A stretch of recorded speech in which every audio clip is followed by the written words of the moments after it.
अशोक जी, नरेश जी, महेश जी, दूसरे हमारे कटवाल जी, हमारी प्रदेश की टीम, जिले विधानसभा के सभी नेतागण और यहां उपस्थित मेरी माताओं बहनों, नौजवान साथियों, सम्मानित बुजुर्गों, मैं आपका भी यहां पहुंचने पर बहुत बहुत धन्यवाद करता हूं।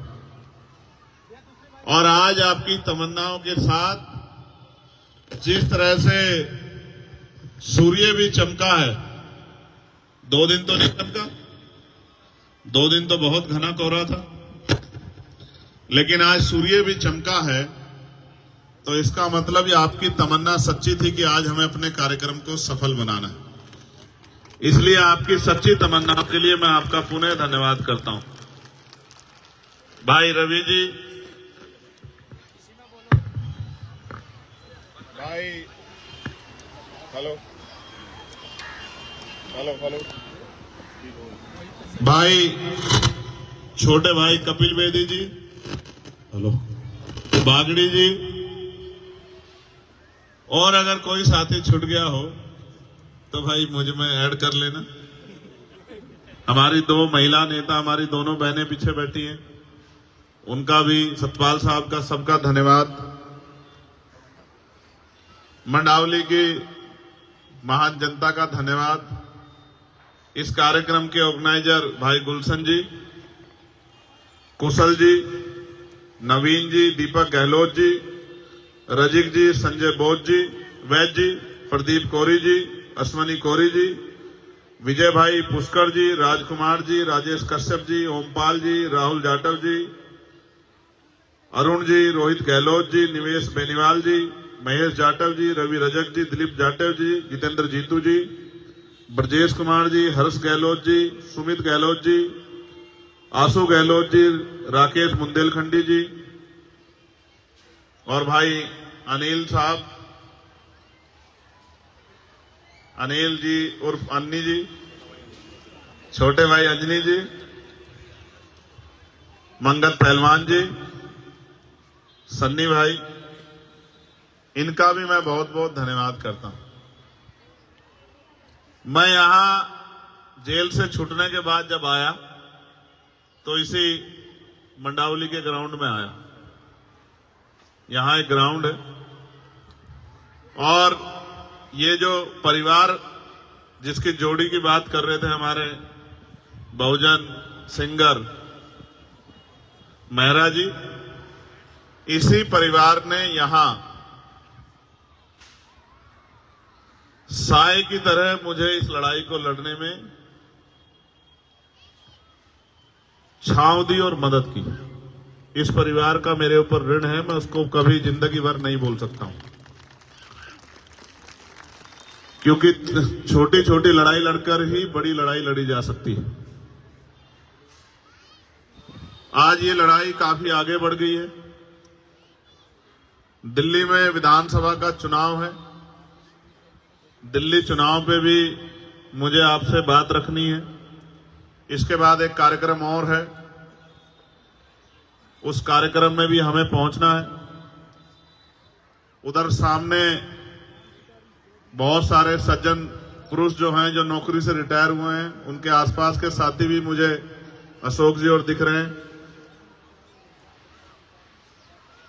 हम महापुरुषों को पूजते तो बहुत हैं, लेकिन उनके दिखाए रास्ते पे कम चलते हैं। अगर हम महापुरुषों को पूजने के साथ उनके दिखाए रास्ते पे चलना शुरू कर दें, तो शायद हमें किसी परेशानी के लिए किसी के आगे हाथ ना फैलाना पड़े, क्योंकि डॉक्टर बाबा साहब अम्बेडकर भारतीय संविधान में इस तरह की व्यवस्था कर गए हैं कि जो आदमी गरीबी, बेबसी, लाचारी और बहुत बुरी हालात में पैदा हुआ है, वो भी आगे बढ़ के प्रदेश और देश में अपना अपने क्षेत्र का नाम भी रोशन कर सकता है, क्षेत्र की, प्रदेश की, देश की सेवा भी कर सकता है और लोगों की जिंदगी भी बदल सकता है। इसके उदाहरण के लिए आपको कहीं और जाने की जरूरत नहीं है। इसका जीता जागता उदाहरण मैं चंद्रशेखर आजाद आपके सामने हूं। हमने दिल्ली में बहुत सारे आंदोलन किए, लड़ाइयां लड़ी। जितनी हमारी उम्र भी नहीं है उससे ज्यादा, कई गुना ज्यादा आंदोलन देश के स्तर पे हम लोगों ने किए। और आंदोलन सिर्फ जनता की भलाई के लिए, अपने व्यक्तिगत किसी भले के लिए शायद कोई आंदोलन ना किया। ये संघर्ष का एक पहलू है। लेकिन जैसे मैंने कहा कि उदाहरण के तौर पे आप मुझे देख सकते हैं, तो उसका उदाहरण ये है कि 1 साल पहले हम लोग सड़कों पर थे। हर आंदोलन में शामिल होकर लोगों को न्याय दिलाने का काम करते थे। और जब हम आंदोलन करने जाते थे तो कभी पुलिस हमें घर पर अरेस्ट कर देती थी, कभी किसी जगह पर अरेस्ट कर देती, कभी बैरिकेडिंग लगा देती थी। और 1 साल पहले हमने अपनी कोर कमेटी के साथियों के साथ संकल्प किया। ये संकल्प तो मैंने 6 दिसंबर 2020 को भी किया था, लेकिन तब पार्लियामेंट का चुनाव जा चुका था कि इस बार इस संसद के दरवाजे खुलेंगे तो इसमें एक कदम आजाद समाज पार्टी और भीम आर्मी का भी रखा जाएगा। और जब इस बार 24 में दरवाजे खुले तो जो कमिटमेंट हम लोगों ने किया था अपने साथियों से, उस कमिटमेंट को आगे बढ़ाने का काम हमने किया। क्योंकि हम लोग उत्तर प्रदेश में 2 ही सीटों पर चुनाव लड़े थे। एक सीट पर हमने चुनाव में जीत हासिल की और दूसरी सीट पर हमें 80,000 से ज्यादा वोट मिले। मैं ये बात आपको इसलिए कह रहा हूं कि कल तक जिनकी सुनवाई नहीं होती थी, आज भारतीय संविधान में जो संवैधानिक शक्ति हमें दी है, उस शक्ति के आधार पे जो कल तक दूसरों के लिए न्याय मांगता था, आज उसकी कलम में इतनी काम कर सकता है, न्याय दे भी सकता है। ये छलांग बाबा साहब अम्बेडकर के संविधान ने शक्ति के रूप में हमें दी। कल तक हम लोगों से मांग करते थे कि इस क्षेत्र में काम करा दो। आज संवैधानिक शक्ति की वजह से एमपी बजट हमारे पास है कि हम अपने क्षेत्र में जिस गली सड़क को देखते हैं कि इस गली सड़क के बुरे हाल हैं, तो चंद मिनटों में अपने क्षेत्र के अधिकारियों को कह के अपने बजट से उस सड़क को बनाने का प्रस्ताव जो है पारित करते हैं।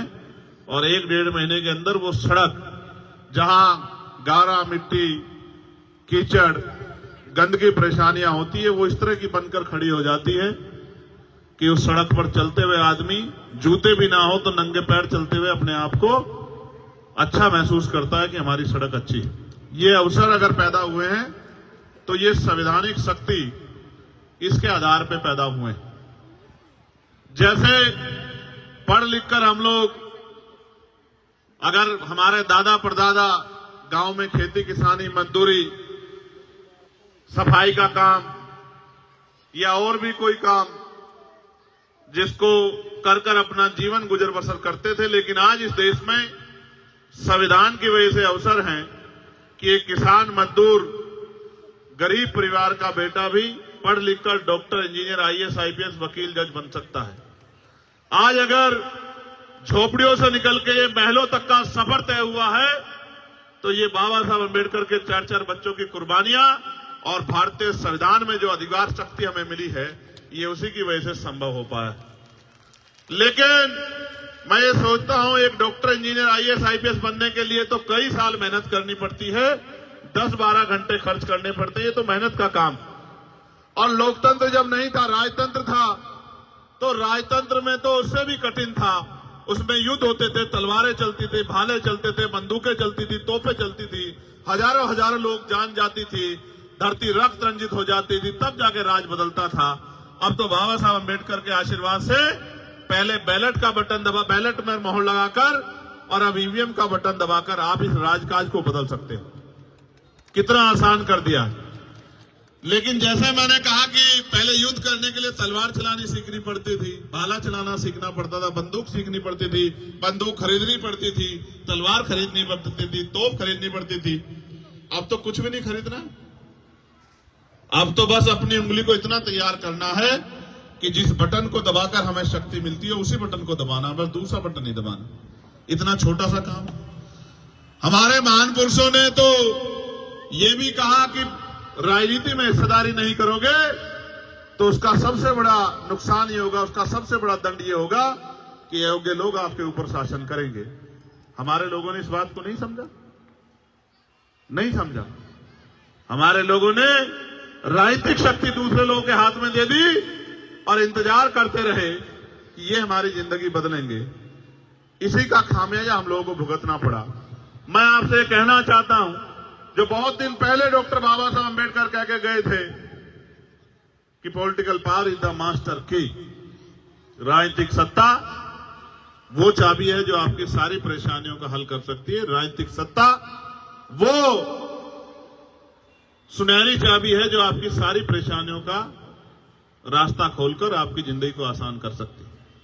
लेकिन हम लोगों ने इस बात को नहीं समझा और जहां जहां समझा वहां हमारे दुख तकलीफें भी खत्म हुई और हमें ताकत भी मिली। लेकिन नौजवानों में तो भीम आर्मी आजाद समाज पार्टी के साथियों ने संघर्ष करके ये भावना पैदा कर दी है कि अब वो कोई और बटन नहीं दबाना चाहते, वो अपनी मुक्ति का, अपने लिए शक्ति का बटन, आजाद समाज पार्टी का बटन दबाना चाहते हैं। ये भावना नौजवानों में तो भीम आर्मी आजाद समाज पार्टी के संघर्ष से पैदा हो गई। आज ये देखो, जो बड़ी बड़ी पार्टियां कभी जाती नहीं थी, जिनके पीछे खड़े होकर लोग राजनीति करते थे, हमने पिछले 7-8 साल से संघर्ष करके एक नया ट्रेंड बनाया है कि अगर आज कहीं कोई घटना होती है तो सारी पार्टी भागने का कोशिश करती है कि जाओ जाके दुख तकलीफें दूर करो। मैं कुछ घटनाएं रख देता हूं। हाथरस की घटना हुई, कोई जाने को राजी नहीं था। मैंने और हिमांशु जी ने मोर्चा लिया कि हम लोग हाथरस चलेंगे। हम लोग हाथरस के परिवार से विकट परिस्थितियों में मिलने गए। मोर्चा लगाया गया कि पुलिस को किस तरह से, पुलिस की आंखों से बच के जाना है, और मोर्चा सफल भी हुआ। जब यहां पकड़े गए टोल पर छजारसी के, तो पुलिस के पकड़ने से पहले सरकारी बस में चले गए। सरकारी बस को घेरने से पहले कपिल जी के जरिए मोटरसाइकिल के रास्ते अलीगढ़ चले गए, और अलीगढ़ में जब मुख्य द्वार पे पुलिस खड़ी थी तो दीवारें को टाप के पिछले दरवाजे से अस्पताल चले गए। और फिर जब यहां हमारी बच्ची जो है, हमारे डिमांड पे हमने कहा एम्स ले आओ, एम्स की बजाय सफदरजंग लाई गई, तो सफदरजंग में जब उसके साथ अन्याय हुआ, उसकी जान चली गई और हम लोगों ने मोर्चा लिया, तो हमसे वादा करके पुलिस ने वादा खिलाफी की और हम लोगों को गिरफ्तार कर दिया और उस बच्ची का शव जो है जाके जला दिया। आप देखो, उससे पहले कोई जाता था कि हमारी बस्तियों में? अगर जाता था तो चुनाव के समय जाता था, क्योंकि चुनाव के समय हमारी उंगली में वो शक्ति होती है कि जिसे चाहे कुर्सी पर बिठा दे और जिसे चाहे जमीन पर पटक दे, किसी का भी अहंकार तोड़ दे और किसी भी गरीब को कुर्सी पर बिठा के उसके कलम में ताकत दे दे। ये शक्ति हमारे पास डॉक्टर अंबेडकर के संविधान से हमें वोट के रूप में मिली है। तो जाते तो थे लोग, लेकिन तब जाते थे जब हमारी जरूरत उनको होती थी, जब उनकी जरूरत हमें होती थी तो हमसे मुंह फेर लेते थे। ये ट्रेंड अगर आज बदला है, चाहे संभल का मामला हो, चाहे हाथरस का मामला हो, और चाहे यही मैं नागल की गवाही देता हूं कि जब नागल में 9 साल की हमारी बच्ची पर जुल्म हुआ तो किसी की आंखों में आंसू नहीं आए। सबसे पहले हमारी टीम ने मोर्चा लिया, और जब हमारी टीम ने मोर्चा ले लिया तो यहाँ के मुख्यमंत्री की भी नींद खुली। उन्होंने कहा मैं भी जाऊंगा, और कांग्रेस के एक बड़े नेता ने कहा कि मैं भी जाऊंगा। मैंने कहा था वहां जाके कि अब चंद्रशेखर आजाद आ गया है, अब आप देखना कि हर नेता को लगेगा कि वहां जाना चाहिए। जो मीडिया भी उस घटना का नजरअंदाज कर रही थी, आपकी शक्ति के सामने मीडिया ने भी कहा कि अन्याय हुआ और उनको जेल जाना पड़ा। ये बात मैं आपसे इसलिए कह रहा हूं कि मैंने यहां सर्द रातें बिताई हैं, चाहे शाहीन बाग का आंदोलन हो या जामिया के बच्चों पर जब लाठियां पड़ी उनका आंदोलन हो, जिसके सामने हेडक्वार्टर का घेराव करके।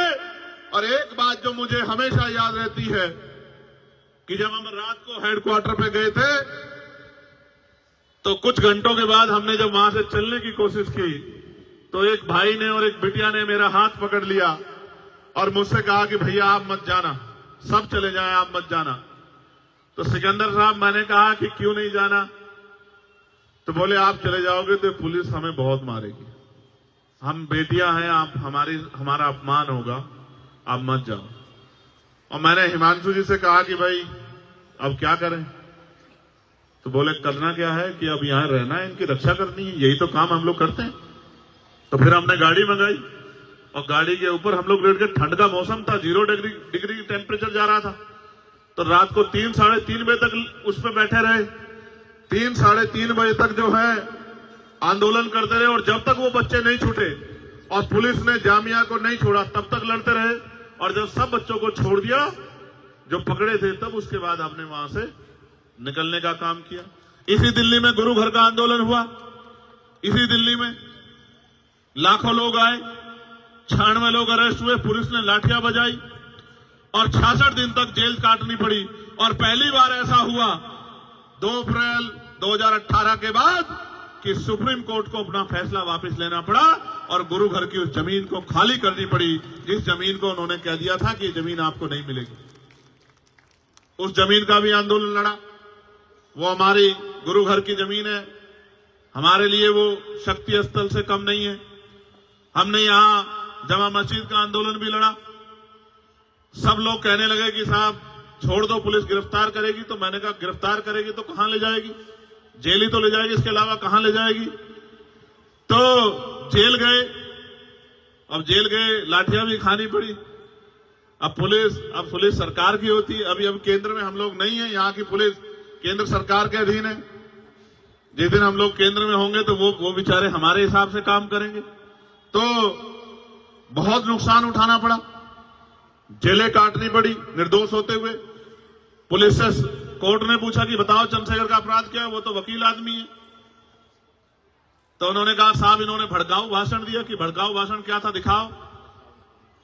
अब क्या कहा था? कुछ नहीं, मैंने वहां कहा कि प्रस्तावना संविधान की पढ़ रहे हैं कि ये संवैधानिक देश है और इसमें सभी के बराबर के अधिकार हैं, संविधान की प्रस्तावना ये कहती है।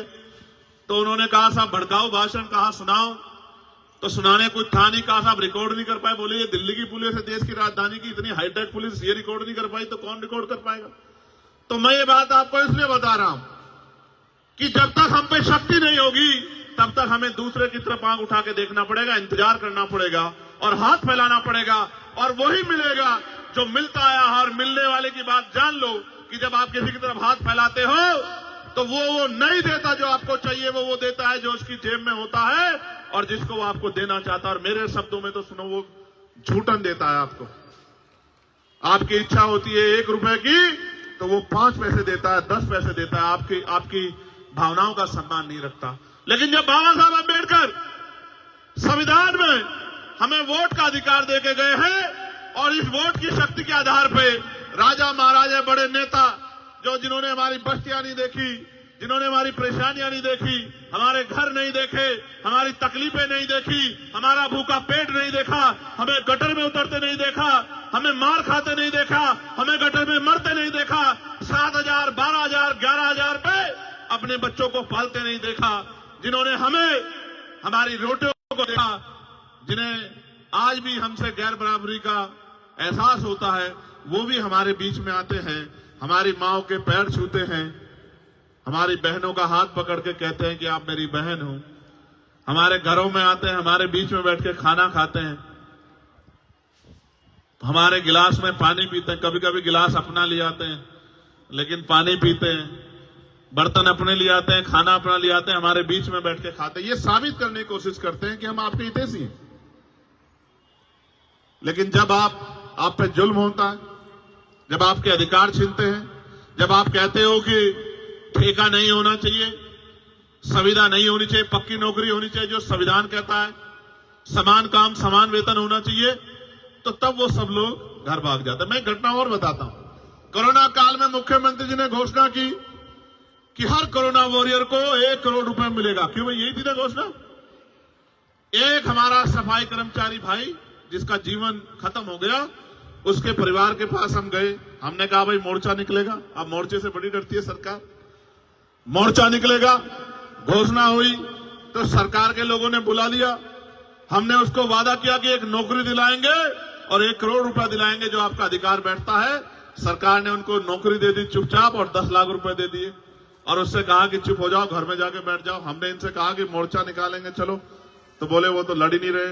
तो मैंने कहा क्यों नहीं लड़ रहे हैं? उन्होंने बताया कि ऐसा ऐसा हो गया। तो मैंने कहा बताओ कि अपना 90 लाख रुपया खो दिया उसने।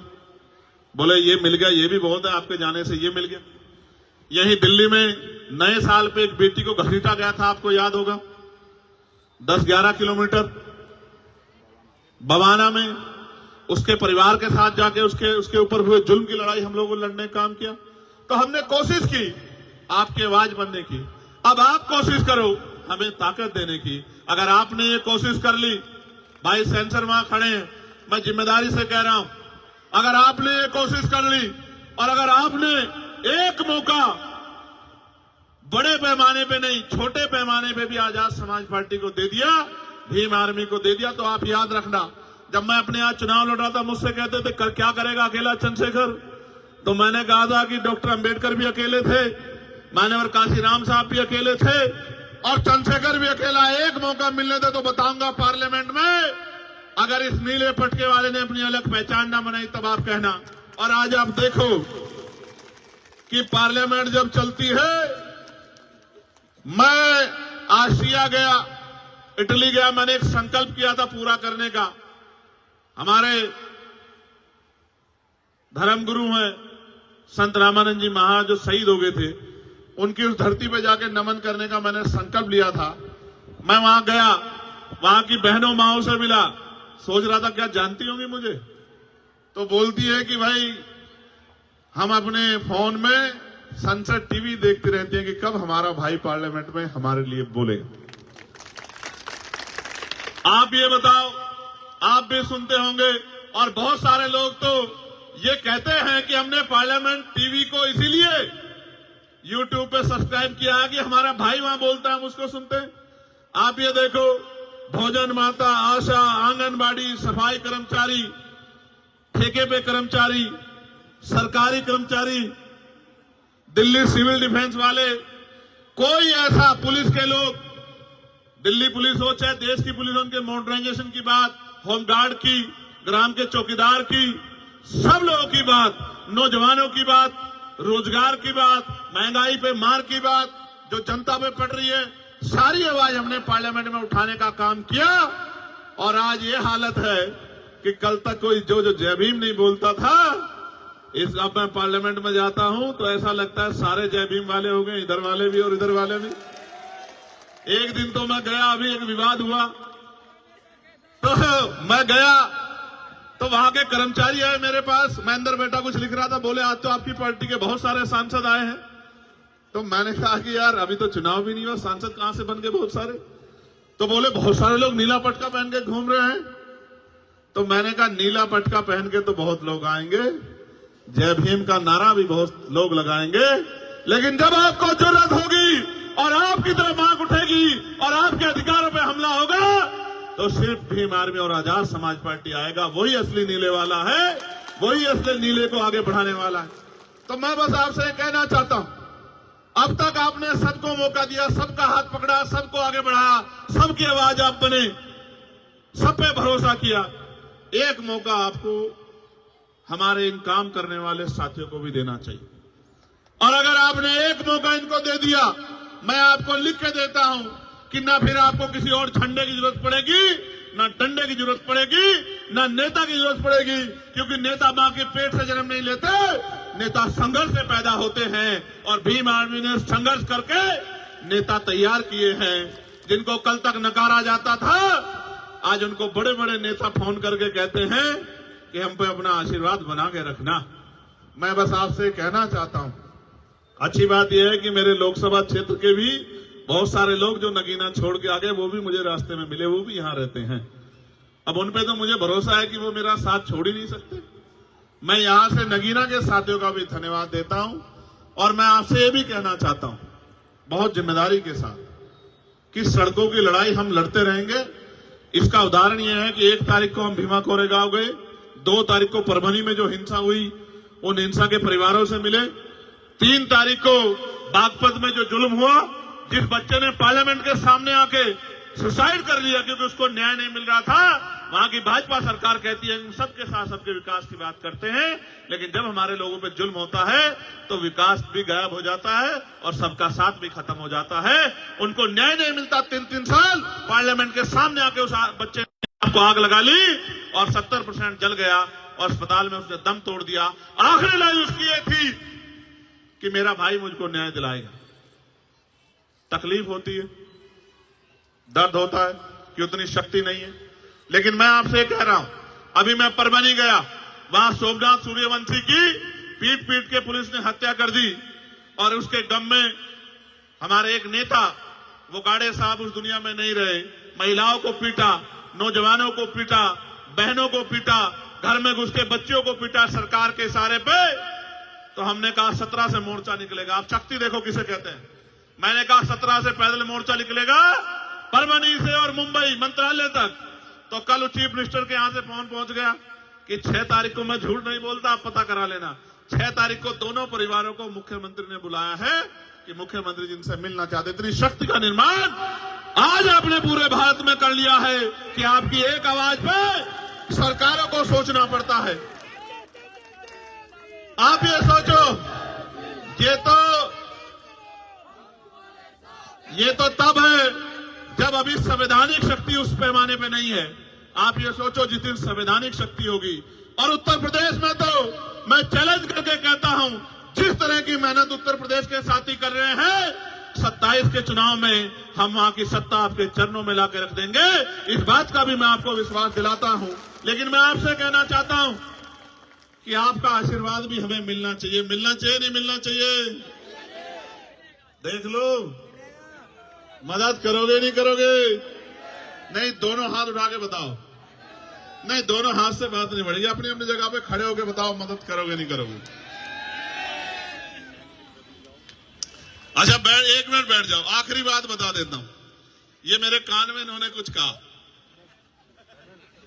आप अब देखो, मीडिया के साथी भी यहां खड़े रिकॉर्ड कर लेना।